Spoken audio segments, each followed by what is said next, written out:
Well, it has been a wild week for the Cleveland Browns. Mikey McNuggets coming at you today on a Wednesday midweek report for the Cleveland Browns on Bleacher Report. And this week has taken turns left, it has taken turns right, and most importantly, it's taken turns in the direction that the Cleveland Browns, A, do not have a clear message to send to their fan base, and B, they're flat out lying to us.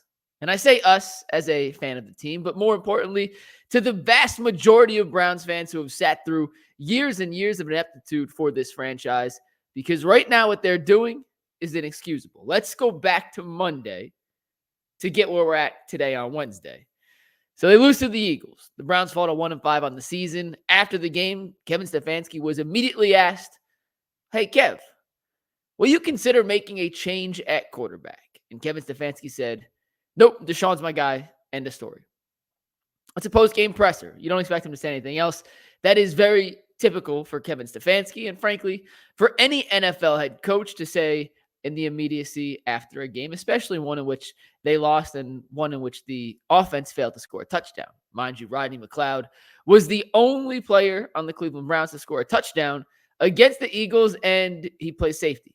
It was a defensive special teams touchdown after a blocked field goal by Myles Garrett, but that's besides the point. So on Sunday, Kevin Stefanski says, "Deshaun's my guy. We're not thinking about changing quarterbacks." On Monday, he was asked again at his day after game press conference, "Hey, given any thought to changing quarterbacks?" And his answer was pretty straightforward. "We believe that Deshaun Watson gives us the best chance to win football games." Those were his words, not mine. Kevin Stefanski said, "We believe that Deshaun Watson, gives us the best chance to win football games." And then later, Mary Kay Cabot of the Cleveland Plain Dealer asked him if that was his decision or if Jimmy Haslam had more of a say in the decision to who plays quarterback and who does it. And Kevin said, "Any football decision at the end of the day is mine. And I believe that Deshaun Watson is our best bet to win games as our quarterback." So on Monday, the Browns told you, we are not tanking. We are not making changes.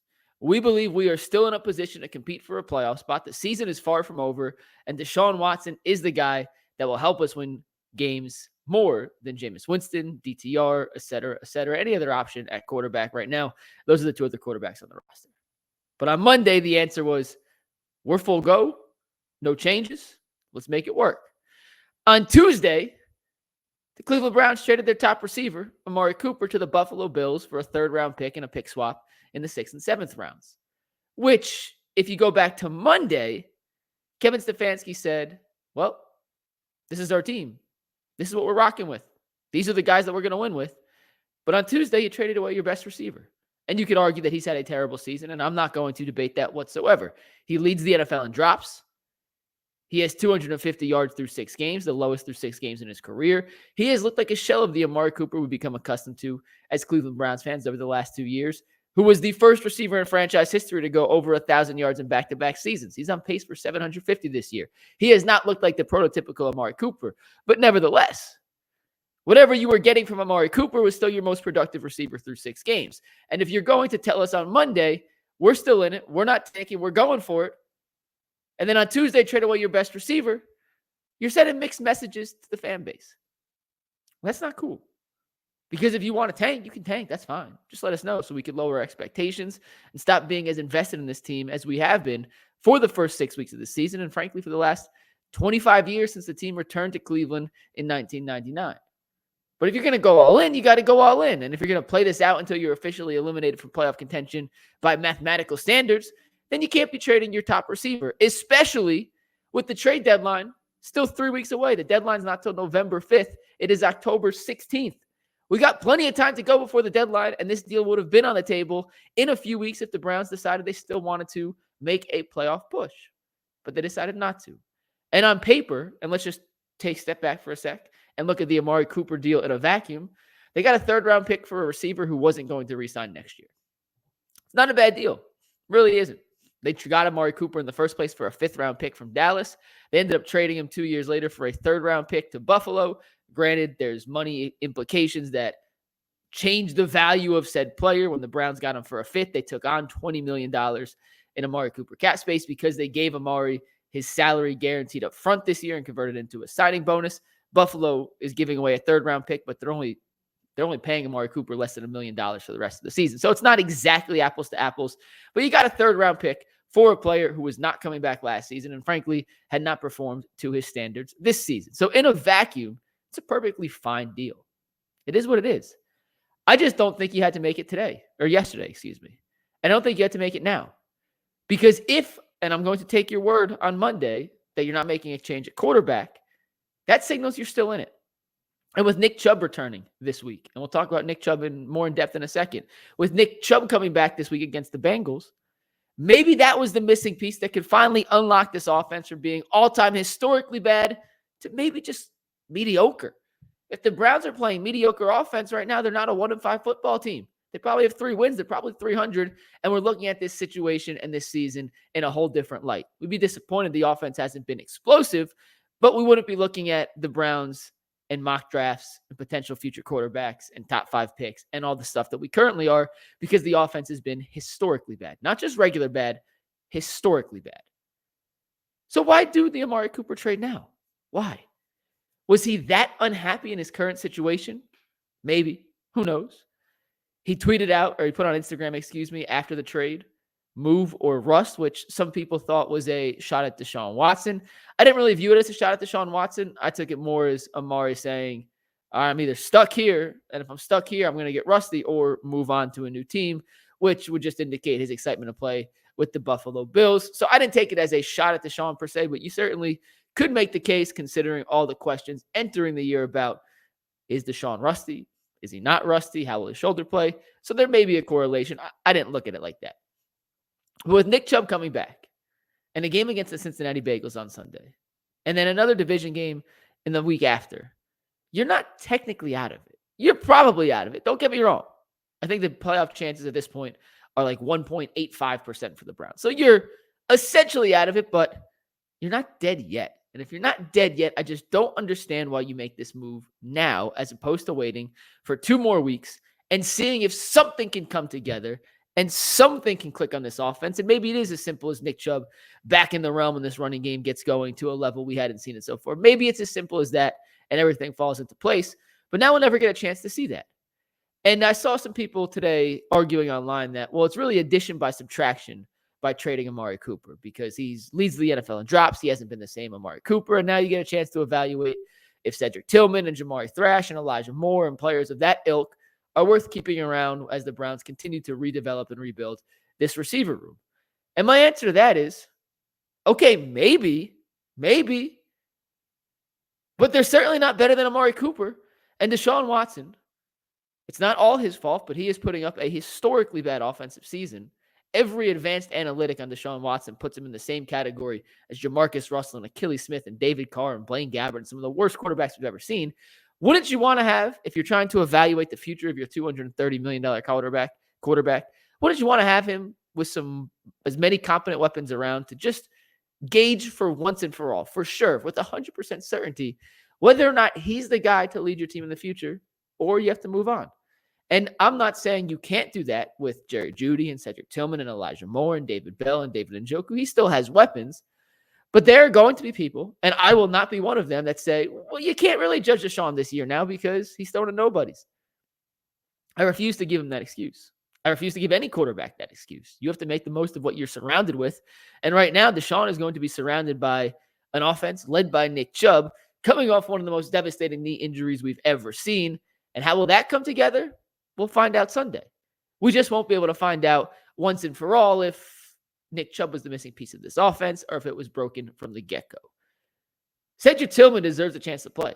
He was a relatively high draft pick. The Browns invested a lot in him in last season's draft. Didn't play a ton as a rookie, and when he did, him and Joe Flacco had some communication errors, and Tillman wasn't 100% confident in where he was supposed to be on certain routes, where his quarterback wanted him to be, and that kind of cut into his playing time. But he had a very strong preseason, a very strong training camp, and then in the actual games, the first 6 weeks of the actual season, has been a major disappointment. He has 9 receiving yards in 6 games, and there have been multiple opportunities for him to make plays, and he has not come through in the clutch. I go back to that Giants game on the final drive, 4th down.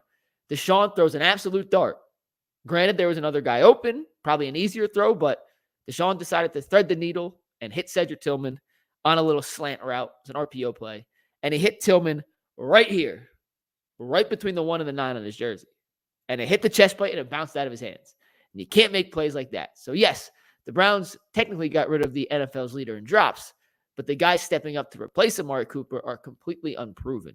There is no guarantee at all whatsoever, zero, zilch, nada, that the guys who are stepping up to fill Amari Cooper's shoes can play at the NFL level. We do not know the answer to that. We don't know about Elijah Moore.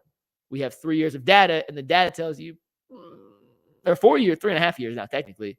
The data says he's just a guy at best. He can prove us wrong, but through 3.5 years, that's what the data shows us. Cedric Tillman did not a whole lot as a rookie, has done even less as a sophomore, and maybe he could be a player. But so far, once again, the data has told us he is not. Jamari Thrash, we've yet to see on an NFL field in a legitimate game, so he could be something, and he could be nothing. We don't know.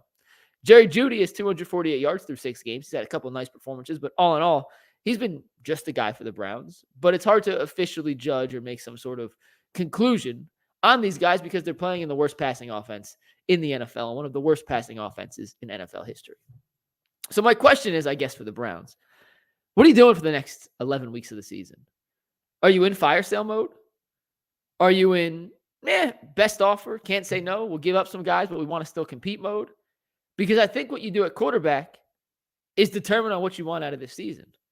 Frankly, the Browns have an obligation to themselves to figure out with 100% certainty whether or not Deshaun Watson can be the quarterback of the future. And if he can, awesome. And if he can't, you figure out a plan B.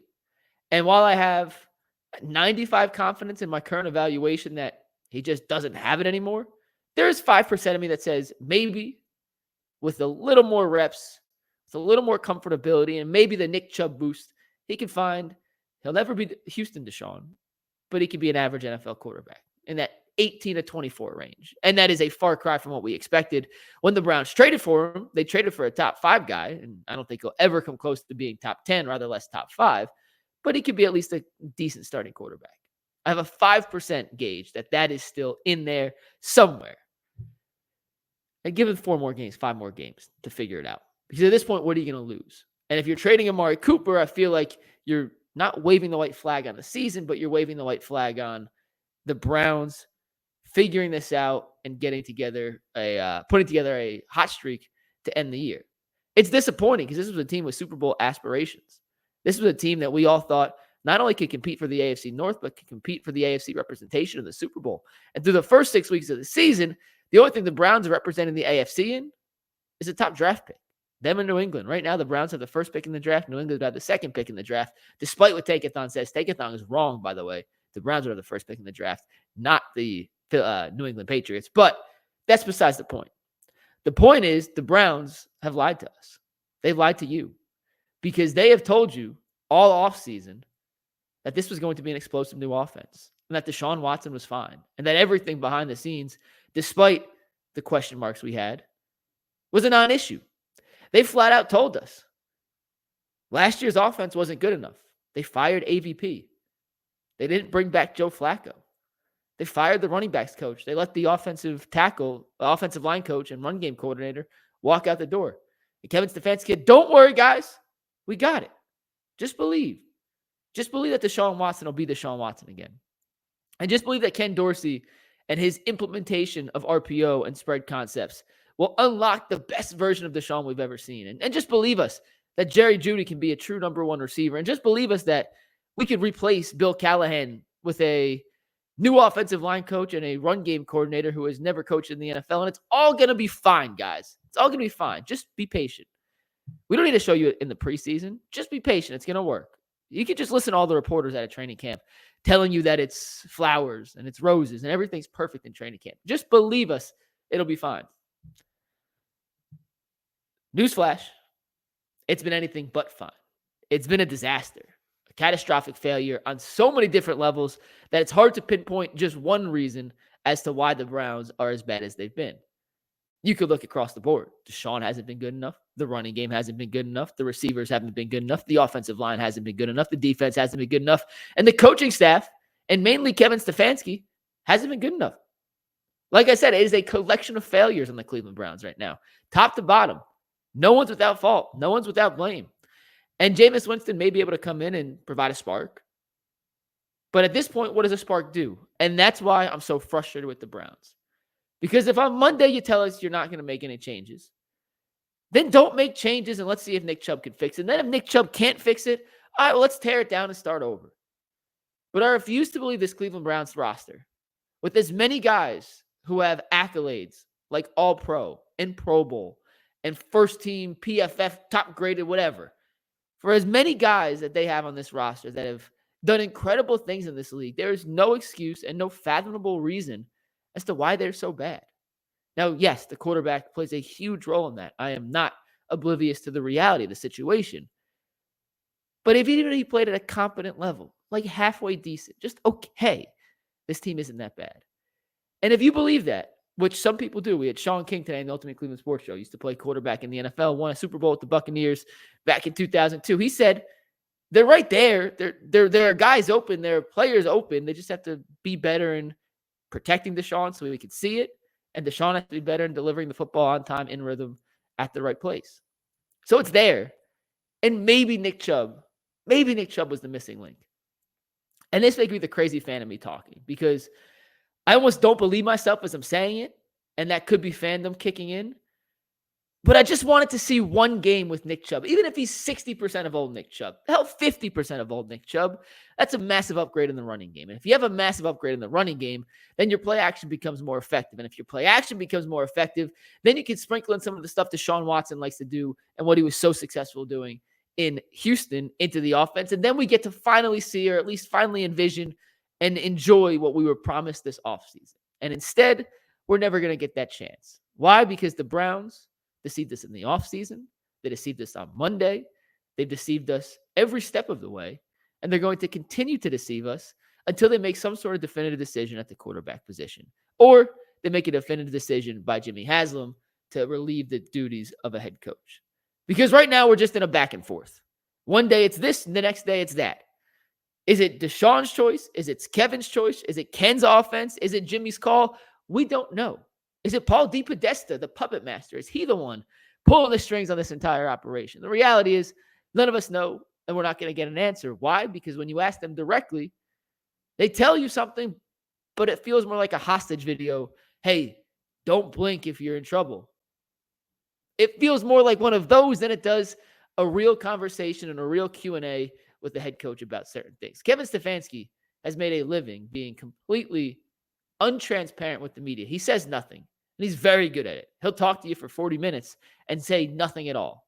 Word salad. That's it. And in this case, I just don't buy the word salad.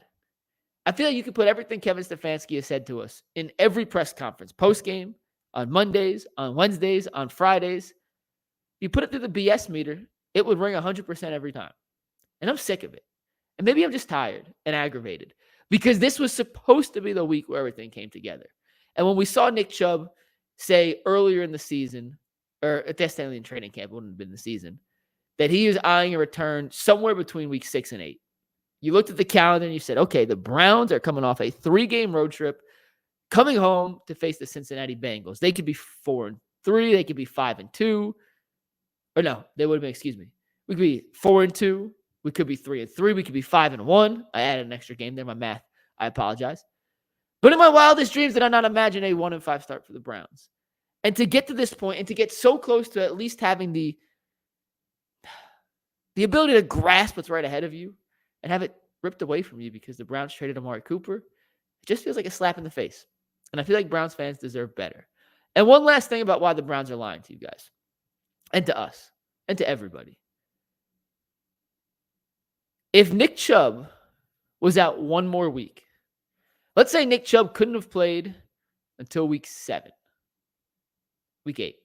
This is week 7. Yeah, Nick Chubb couldn't play until week 8. Do you know what the reception would be for the Cleveland Browns at their home stadium in front of their home fans for the first time in a month would be? We are talking a chorus of boos that may never have been heard across professional sports. That is the level of disgust that I gauge. And I could be wrong and just tell you about the fans that I speak to on a daily basis. The level of disgust for this offense. And frankly, a lot of it is due to the quarterback and the coach, those two in particular. has become otherworldly. And I think you would have been able to hear that chorus of boos from 2 miles outside of downtown. Heck, maybe Canada across the lake could be able to hear the boos.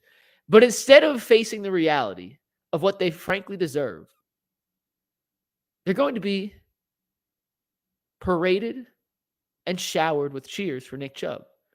And that's not a true indication of this football team. Cheering for Nick Chubb is one thing. Voicing your displeasure for the rest of the team through the first 6 games of the season is another. And they're going to get crossed and crunched together. And that's a shame. And I'm just disappointed that the Browns aren't going to have a chance to face the music they deserve. I see one comment from Chris Blake here who says, what do you expect from Nick Chubb this week? Listen, if he's healthy and he's good to go, I don't expect them to hold him back. Like, they say he's going to be on a pitch count. I have no idea what that pitch count actually is. I'm hoping it's about 12 carries. If he gets 12 carries, I'm going to project about 70 yards. Nick Chubb's one of the best running backs of the last decade, if not the entire 21st century. He leads the NFL in yards after contact in his career. He has the highest fourth quarter yards per carry average in the history of the sport. He has 325 yards over expectation since he was drafted. That's 130 more than Derrick Henry and over 200 more than any other player since the 2018 draft. Nick Chubb's incredible. He's a freak of nature. He's an alien. He is not built like you and I. He is built like one of those freakazoids. And I mean that as a compliment, Nick. You're the best. We love you. And if you didn't read Nick Chubb's Players Tribune article this morning, I highly, highly, highly recommend you take a look at it. It gave me goosebumps reading the last final paragraphs and is absolutely worth a quick glance and a read if you have a few minutes today. It takes about 5 minutes to read. But I expect Nick Chubb to look pretty darn good. And despite the fact this offensive line may not be what it once was, if you have a great running back, he overcomes a lot. And I think we anointed this Browns offensive line a lot better than it ever was because of how good Nick Chubb is. Since Nick Chubb's been drafted, look at any running back behind that offensive line. Is the best you've gotten outside of Nick Chubb and average Kareem Hunt? He was solid last year, but as a short yardage back, he looked pretty pedestrian in certain situations when it wasn't 3rd and 1 or 4th and 1 or 2nd and short. And that's because the offensive line's never been as good as I think we thought they could be. But Nick Chubb made them look so much better because he's that incredible. So I expect from Nick Chubb, let's go 12 carries, 68 yards. And you know what I'll say? He scores a touchdown. Because if they get in the red zone, I can promise you. There's one thing I can promise you before we wrap up here. If the Browns get in the red zone, Nick Chubb's getting the ball at least 2 of the 3 plays. He's getting at least 2 of the 3 carries in the red zone. They have been so bad in the red zone this year. Even though their red zone percentage touchdown-wise is good, they have the fewest trips to the red zone in the NFL by a ton, and they is the Browns. That if they get in there into the red zone, especially towards like the 1st and goal situation from the 6-7 yard line, whatever it may be, Nick Chubb's getting the first carry and he's getting the second carry, and then you figure out what to do on 3rd down. But I like my chances of Nick Chubb scoring on one of those first 2, even in his first game back from injury against a Bengals run defense that simply isn't great. That's going to wrap it up here. Remember, cheer for what you want, boo for what you want. And just because Nick Chubb's coming back does not mean the Browns are fixed. They still have plenty of issues, but if anyone can fix them, it's Batman. We'll see you next time. Peace.